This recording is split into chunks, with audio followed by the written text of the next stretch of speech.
விஜய் வந்து ஒரு பக்கம் ஸ்டார்ட் பண்ணிட்டாங்க, நான் கட்சி வந்து இது பண்ணிட்டாங்க, வேட்பாளரே போடல, வெளியே வரல. அவர் கூப்பிட்டு பேசிட்டாரு. அவங்க வேட்பாளர்கள்லாம் யாரெல்லாம் ஃபைனலைஸ் பண்ணிட்டாங்க. அவங்க இந்த பெரம்பூர்ல, ஆர்கே நகர்ல, எழும்பூர்ல, இப்படி எல்லா இடத்துக்குள்ளயும் சென்னை சுற்றி இருக்கக்கூடிய இடங்கள்ல பிரச்சாரத்துல ஆரம்பிச்சிட்டாங்க. அவங்க பெரம்பூர்ல வந்து பாமக நிக்க போகுது இந்த வாட்டி. இதுவும் வந்து பாஜகவுடைய அசைன்மெண்ட் தான். ஏன் ஒரு ஸ்டார் வேட்பாளர் நிக்கிறப்ப எதிர்த்து கண்டெஸ்ட் பண்றதுக்கு நீங்க அவ்வளவான எதிர்கட்சி தான் நிக்கணும். எது கூட்டணி கட்சி கொடுக்குறீங்க? பாமக கொடுக்குறீங்க. பாமகவுக்கு பெருசா ஸ்ட்ராங் ஹோல்டே கிடையாது.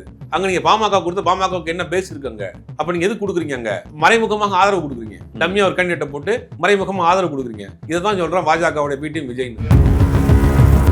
விஜய் இந்த வாட்டி பெரம்பலூர் என்னன்னா டிஎம்கே அங்க வந்து எதிர்த்து நிக்கிறதுக்கு தனியாக ஸ்ட்ராங்கான கண்டெஸ்டன்ட்டை வந்து நிறுத்துவாங்களா? ஆமா, 2 கேண்டிடேட் சொல்றாங்க. ஜோயல், வழக்கறிஞர் ஜோயல், அப்புறம் திவ்யா சத்யராஜுடைய பொண்ணு. 2 கேண்டிடேட் சொல்றாங்க. சார் தாங்கான கேண்டிடேட் இல்ல, 2 பேரையும் சொல்றாங்க. நட்சத்திர விஜய்க்கு எதிராக நிற்கும் போது அந்த ஸ்டாச்சர் இருக்கணுமே, உதயநிதி நிக்கலாம். அதனால விஜய் கம்பேர் பண்ணும்போது விஜயோட ஃபேஸ் பெரம்பூர்ல விஜய் யாருக்கு தெரியுங்க? அந்த தொகுதியில பெரம்பூர்ல இருக்க அத்தனை பேர்ட்ட கடை தெரியும் சார். விஜய் நடிகர விஜயா தெரியும். ஆமா சார், அது போதும்ல.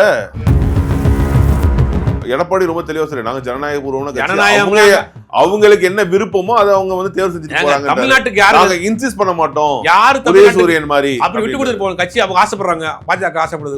அதிமுக இவ்வளவு ஸ்ட்ராங்கா இருந்து வின் பண்ணிருக்காங்க. எது ஸ்ட்ராங்?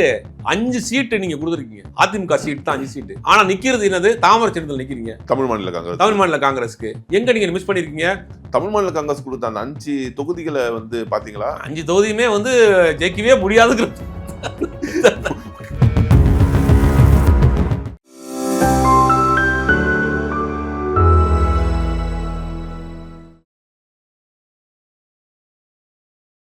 ப்ரோவோக் வாய்ஸ் நேயர்களுக்கு வணக்கம். இன்றைய சிறப்பு நேர்காணலில் நம்முடன் இணைந்திருப்பவர் மூத்த பத்திரிகையாளர் திரு சுபைர் அவர்கள். வணக்கம் சார். வணக்கம்.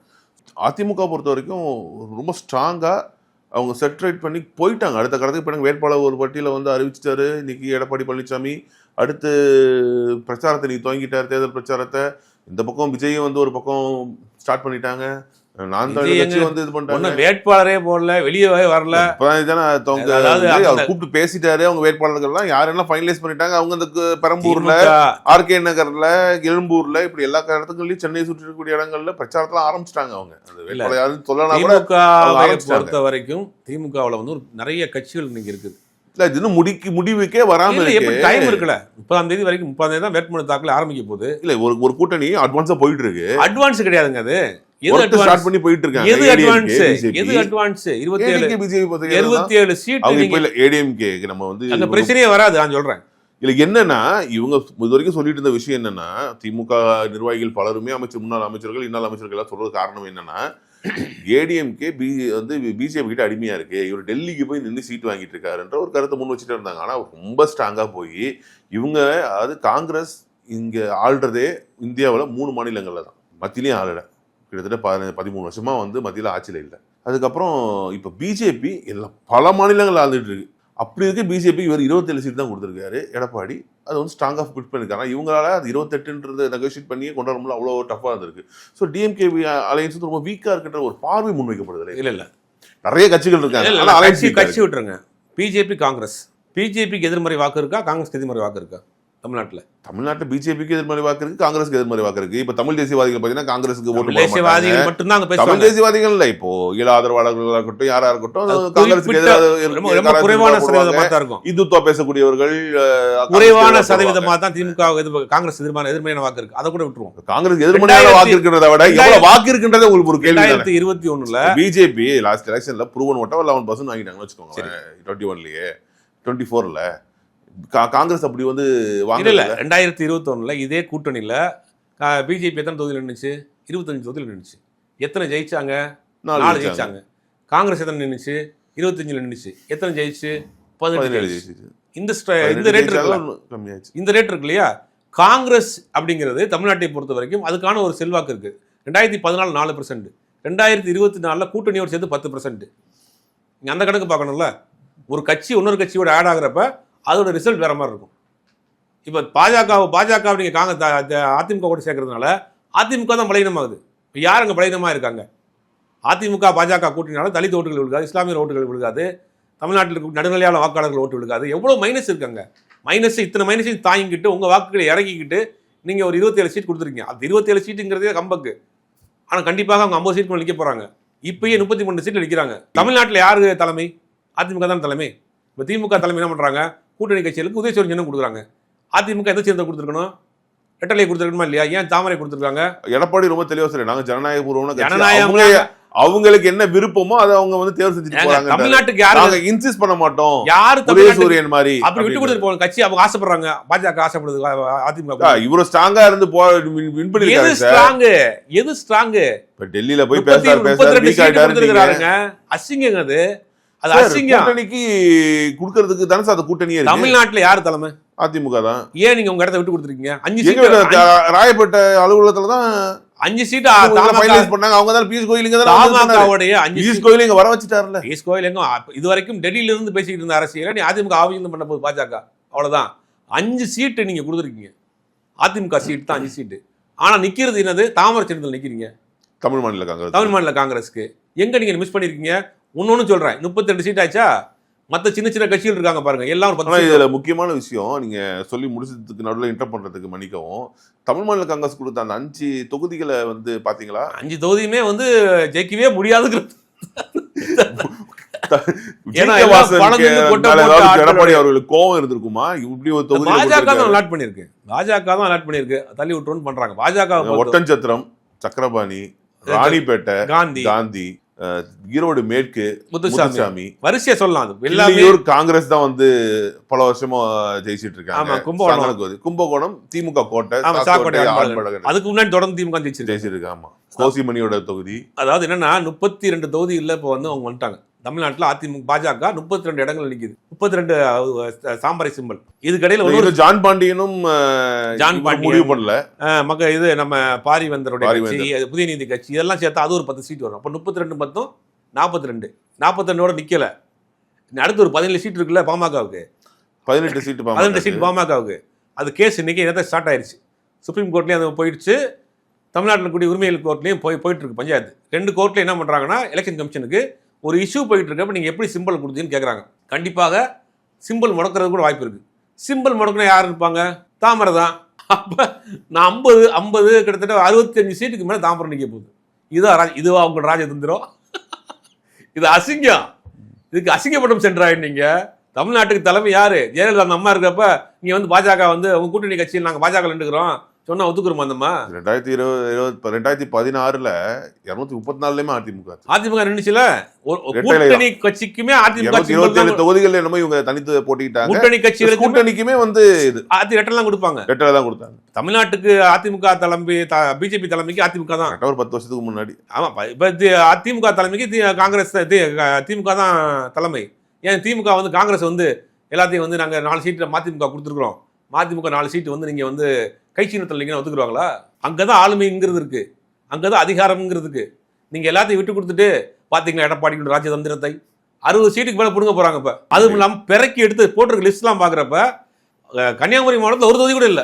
ஆமா, அதிமுக அது மாதிரி கொங்குபேட்டில் அவங்க விளவங்கோடு, கொளச்சல், கிள்ளியூர் தமாகாவுக்கு பிரிச்சு கொடுத்துட்டாங்க. எல்லாத்தையும் பிடிக்கிட்டாங்க. நாகர்கோயில். அதாவது பிறக்கி எடுத்து எதெல்லாம் ஜெயிக்க முடியுமோ எடுத்துட்டு மிச்சத்தை கொண்டு போய் குப்பையில கொட்டிட்டு போயிருக்காங்க அதிமுக. இது ராஜதந்திரம் இல்ல. அவங்களோட சிட்டிங் அமைச்சர் என்ன பண்ணுவாங்க? தொகுதி அறிவிச்சிருக்காரு. அந்த அவங்க சிட்டிங்கா ஜெயிச்ச 4 தொகுதியும் போயிருக்கு. இன்னொருட்ட 4 தொகுதியை விட்டு கொடுத்துருக்காங்க. அங்க உடுமலைப்பேட்டில இருந்து அப்படியே வருது. ஈரோடு கிழக்குன்னு அப்படியே சுத்தி வருது.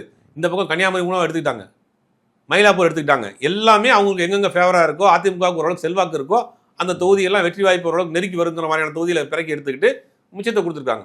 இப்போ என்ன பண்ணுவாங்க தொகுதினா, இப்போ பாஜகவுக்கு கன்னியாகுமரி டிஸ்ட்ரிக்ட்ல ஓரளவுக்கு செல்வாக்கு இருக்கு, ஓட் பேங்க் இருக்குன்னா கூட்டணி கட்சியில் 2 பக்கம் பிரிச்சுக்கிறாங்க. 2 சீட் நீங்க நில்லுங்க, 2 சீட் நாங்க நிக்கிறோம். எங்களுடைய ஓட்டு உங்களுக்கு வேணும், உங்களுடைய ஓட்டு எங்களுக்கு வேணும். அதுதான் கூட்டணிக்கான பாலிசி. எல்லாத்தையும் நீங்களே எடுத்துக்கிட்டு யாருமே கொடுக்க மாட்டாங்க. இதுவும் அவங்க ராஜதந்திரம். அவருக்கு மிச்சம் 169 கன்னியாகுமரியில அப்படி கிடையாதுல்ல. உங்களுக்கு ஒரு ஸ்ட்ரைக் ரேட் வந்து அட்லீஸ்ட் ஒரு 120 125 அடிச்சிரும் நம்பிக்கை இருக்கு. நம்பிக்கை இருக்கு. எப்படி எதுக்காக தமிழ்நாட்டு மக்கள் எடப்பாடி பழனிசாமி நம்பி வாக்களிக்க போறாங்க? தமிழ்நாட்டின் பிரச்சனைகளுக்கு குரல் கொடுத்துருவாரா? தமிழ்நாட்டுக்கான நிதியை வாங்கிட்டு வந்து கொடுத்துருவாரா? இல்ல அந்த டபுள் இன்ஜின் சர்க்கார் வந்துடும். டபுள் இன்ஜின் சர்க்கார் தான் பார்த்துட்டு இருக்கோமே. டபுள் இன்ஜின் சர்க்காரை பார்த்து தமிழ்நாட்டு மக்கள் ஓட்டு போட போறாங்களா? மணிப்பூர்ல டபுள் இன்ஜின் சர்க்கார் தான், யூபியில் டபுள் இன்ஜின் சர்க்கார் தான். அந்த சர்க்கார் இங்கே வேணுமா? அந்த சர்க்கார் வேணும்னு நினைக்கக்கூடிய மக்கள் தமிழ்நாட்டில் ரொம்ப கம்மி. குறிப்பிட்ட ஒரு 4.5% இருப்பாங்க, அவ்வளோதான். அதுதான் சொல்றோம். இந்த தேர்தலில் வந்து முழுவதுமாக அதிமுக தன் கட்டுப்பாட்டை இழந்து அவரிடம் சரண்டர் ஆகி போச்சு. அவரை தெரியாம ஊசி போடுவாங்க, வலிக்காம ஊசி போட்டிருக்காங்க. பெரம்பூர்ல வந்து பாமக நிக்க போகுது இந்த வாட்டி. அதான் அது வந்து நம்ம நிறைய சந்தேகங்களை கிளப்பி விட்டுருக்கோம். ஏற்கனவே சொன்னோம், விஜய் வந்து பிஜேபியினுடைய பி டீம் தான். இதுவும் வந்து பாஜகவுடைய அசைன்மெண்ட் தான். ஏன் ஒரு ஸ்டார் வேட்பாளர் நிக்கிறப்ப எதிர்த்து கண்டெஸ்ட் பண்றதுக்கு நீங்க அவ்வளவான எதிர்கட்சி தான் நிக்கணும். எது கூட்டணி கட்சி கொடுக்குறீங்க? பாமக கொடுக்குறீங்க. பாமகவுக்கு பெருசா ஸ்ட்ராங் ஹோல்டே கிடையாது. அது தலித் வாக்குகள், இஸ்லாமியர் வாக்குகள், முஸ்லீம் கிறிஸ்தவர் வாக்குகள் அதிகம் உள்ள தொகுதி. அங்க நீங்க பாமக கொடுத்து பாமகவுக்கு என்ன பேஸ் இருக்குங்க? அப்ப நீங்க எது கொடுக்குறீங்க? அங்க மறைமுகமாக ஆதரவு கொடுக்குறீங்க. டம்மியா ஒரு கேண்டிடேட்டை போட்டு மறைமுகமாக ஆதரவு கொடுக்குறீங்க. இதை தான் சொல்றோம் பாஜகவுடைய பி டீம் விஜய்னு. அந்த வேலையை தான் கண்கூடா பார்த்துருக்காங்க. ஆனா பழனிசாமிகிட்ட கேட்கும்போது, இந்த கேள்வி கேட்கும்போது அவர் ரொம்ப தெளிவாக பதில் சொல்றாரு. எங்க கூட்டணியில சின்ன கட்சி பெரிய கட்சிலாம் எதுவுமே கிடையாது, எல்லாருக்குமே வந்து சமமான வாய்ப்பு தான். நாங்க எல்லாம் சேர்ந்தா வந்து சிறுதுளியும் பெருவெள்ளம், நாங்க எல்லாம் சேர்ந்து சொல்றேன். 234 எல்லாரும் சேர்ந்து பிரிச்சுக்கிறோம்னா நீங்க தம்பி உனக்கு 50, தம்பி எனக்கு 50, தம்பி அவருக்கு 50, அவருக்கு 50 ஆக முதச்சியஸ்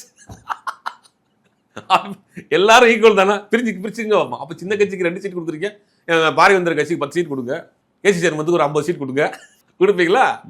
அது சின்ன கட்சி, இது பெரிய கட்சி. அதெல்லாம் சும்மா வார்த்தைக்காக அப்படி சொல்லுவார் அவரு. அதெல்லாம் ஒன்றும் எடுபடாது. அங்க பாஜக எடுத்துக்கிட்டு மிச்சம் மீதியை போட்டிருக்கு. அதை வந்து இவர் வந்து இன்னைக்கு வந்து சப்ப கட்டு பண்றாரு. பாஜக சொல்லியிருக்கு, பெரம்பூர் பழனிசாமிஜி பெரம்பூர் டம்மி கேண்டிடேட் போட்டுச்சு. அங்க யாருமே அப்படின்னா இந்திய ஜனநாயக கட்சிக்கோ இல்ல தமிழக மக்கள் முன்னேற்ற கழகத்துக்கோ கொடுத்துருக்கலாமே. இல்ல அவர் கேட்டிருப்பாங்க, பாமக கேட்டிருப்பாங்க, நாங்க கண்டெஸ்ட் பண்றோம் அப்படின்னு. சரி போனா போதும் கொடுத்துருப்பாரு. ஒரு ஸ்டார் வேட்பாளர் நிக்கிறப்ப எதிர்த்து ஒரு ஸ்ட்ராங்கான வேட்பாளர் தான். போன முறை உதயநிதிக்கு எதிராக கொடுக்கப்பட்ட பாமக தான் கொடுத்தாங்க. ஒருத்தர் நின்னாரு. ஆமா, பாமக தான். அவர் எலெக்ஷன்ல வந்து ஓட்டு கேட்டது 2 நாள் தான். ஆமா, அதாவது இதெல்லாம் மன்ற டீலிங் அங்கேயும் இருக்கும் இல்லையா? பிஜேபி ஏடிஎம்கே பி டீம் தான் வந்து திமுக. ஏடிஎம்கே அப்படி சொல்ல முடியாது. ஏடிஎம்கே அது வந்து ஒரு மீச்சுவல் இருக்கும். அது அப்படின்னா ஒரு பெரிய தலைவர் திமுக அதிமுகவில் ஒரு சாதாரண கேண்டிடேட் போடுவாங்க. இப்போ 2000 பர்கூர் 96 பர்கூரில் வந்து சுகவனு ஒரு கேண்டிடேட் போகிறாங்க. அவர் அவங்க மெடிக்கல் ஷாப்பில் வேலை பார்த்துக்கிட்டு ஒரு 24 வயசு இளைஞர். ஜெயலலிதா அன்றைக்கி சிஎம், அவர் வந்து திமுக போடுறாங்க. போனா போது வந்து அவரது லக்குன்னு போடுவாங்க. அப்போ அதுக்காக திமுக டீலிங் சொல்ல முடியுமா? அப்படி கிடையாது. அது வந்து ஒரு பெரிய தலைவர்களே அதே கட்சி நிற்கும். இப்போ அதிமுக எதிர்த்து திமுக ஒரு வலுவான வேட்பாளர் போடுவாங்க. எப்பயுமே பார்த்தீங்கன்னா ஜெயலலிதாவை எதிர்த்து வந்து வேற கூட்டணி கட்சி கொடுக்க மாட்டாங்க. கலைஞர் இடத்துல கலைஞர் அதிமுக கூட்டணி கட்சி கொடுக்காது. அது ஒரு ஃபார்மெட்டாக வச்சிருப்பாங்க. கேண்டிடேட் போடுவாங்க, ஒரு ஃப்ரெஷ் கேண்டிடேட், யங் கேண்டிடேட்டாக போடுவாங்க. அது அடிச்சா லக்கு அப்படிங்கிற மாதிரி. இவங்க என்னன்னா இன்னொரு கூட்டணி கட்சியில் தள்ளி விடுறது இருக்குல்ல, அது இன்னைக்கு ஒரு ஸ்டார் கேண்டிடேட் தொகுதியாகி மாறிட்டு இருக்கு. அப்போ நீங்கள் அது வந்து தள்ளி விடுறது போனா போதுன்னு விட்டு கொடுக்குற மாதிரி தானே இருக்காது. அதுதான் சொல்றோம் மறைமுகமான ஒரு கூட்டணி. அது அப்படி பார்த்தா தமிழ் மாநில காங்கிரஸுக்கு இப்போ கொடுத்துருக்க தொகுதிகள் எல்லாம் வந்து திமுக ஸ்ட்ராங்கான ஒரு இது. அப்போ பிஜேபிக்கும் டிஎம்கேக்கும் ஒரு அண்டர் டீலிங். இல்ல, தமிழ் மாநில காங்கிரஸை காலி பண்ணணும்னு தான் கொடுத்துருக்காங்க.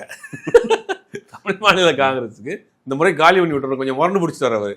ஓகே, 5 சீட் தான் வேணும், 5 சீட் தானே வேணும், இந்த வச்சுக்க, 5 வச்சுக்கோ, முடிஞ்சா ஜெயிச்சுக்கோ அப்படிங்கிறதுனால தமிழ் மாநில காங்கிரஸ் திட்டமிட்டே காலி பண்ணணுங்கிறது தான் அவங்க பிளான். அது ஸோ விஜய் இந்த வாட்டி பெரம்பலூர் என்னன்னா டிஎம்கே அங்கே வந்து எதிர்த்து நிற்கிறதுக்கு தனியாக ஸ்ட்ராங்கான கண்டெஸ்டண்ட்டை வந்து ஒடுத்துவாங்களா? ஆமாம், 2 கேண்டிடேட் சொல்கிறாங்க. ஜோயல், வழக்கறிஞர் ஜோயல், அண்ட் இளைஞரணி மாநில துணை செயலாளர் வழக்கறிஞர் ஜோயல், அப்புறம் திவ்யா சத்யராஜுடைய பொண்ணு. 2 கேண்டிடேட்டையும் சொல்கிறாங்க. சார் தாங்கான கேண்டிடேட் இல்லை, 2 பேரையும் சொல்கிறாங்க. விஜய்க்கு எதிராக நிற்கும் போது அந்த ஸ்டாச்சர் இருக்கணுமே, உதயநிதி நிற்கலாம்.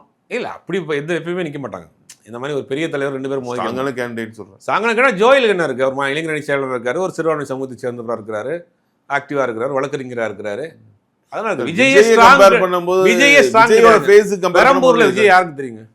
அந்த தொகுதியில பெரம்பூர்ல இருக்க அத்தனை பேர்ட்ட கடன் தெரியும் சார். விஜய் நடிகரா விஜயா தெரியும். ஆமா சார், அது போதும்ல.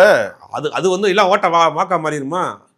அது வாக்கா மாறி வெந்நீராடை நிர்மலா 1989 ஜெயலலிதா இருந்தாங்க. வெந்நீராடை நிர்மலாவையும் வெந்நீராடை மூர்த்தியும் விஜய்க்கு ஈக்குவலா கம்பேர். வெந்நீராடை நிர்மலா 1989 ஜெயலலிதா எதிர்த்தாங்க பொடிநாயக்கன் ஒரு தொகுதியில. சரியா? சொல்லிதான் தெரியுது அப்படி ஒருத்தங்க. இல்ல, அந்த காலத்தை சொல்றேன். அப்ப நம்ம பிறந்திருக்க, நீங்க பிறந்திருக்க மாட்டீங்கன்னு நினைக்கிறேன்.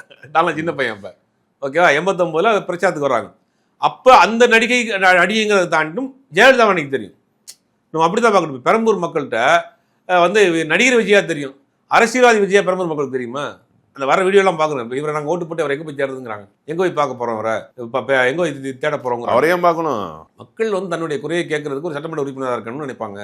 நாளைக்கு எங்கள் வீட்டில் நல்லது கட்டணும்னா எங்கள் சட்டமன்ற உறுப்பினர் வரணும்னு நினைப்பான். மக்களுக்கு நீங்கள் அதிகமான தேவை என்ன தெரியுமா? உங்களுக்கு அவன் செய்கிறானோ செயலியோ, என் பிரச்சனையை அவன் கேட்கணும், எனக்கு நல்லது கட்டத்துக்கு அவன் வரணும். இதை தான் அவன் முதல்ல பார்ப்பான். எங்கள் வீட்டில் ஒரு காது குத்தா, கருமாதியா, ஏதாவது விஷயத்துக்கு அவன் நான் கூப்பிட்டா உடனே வரணும். அது போதும் நினைக்கிறாப்ப பெருசா. விஜய் அந்த மாதிரி வருவாரா? யாராவது பணக்கார வீட்டு கல்யாணத்துக்குன்னா போவாரு. ஏன் மாட்டாரு? அவரு ரசிகர் மன்றத்தில் எங்க இருக்கக்கூடிய பல போயிருக்காரு? நிர்வாகிகள் கல்யாணம் தான் போயிருக்காரு. முதல் மாநாட்டில் ஒருத்தர் இறந்து போனார், ஒரு மாவட்ட செயலர்.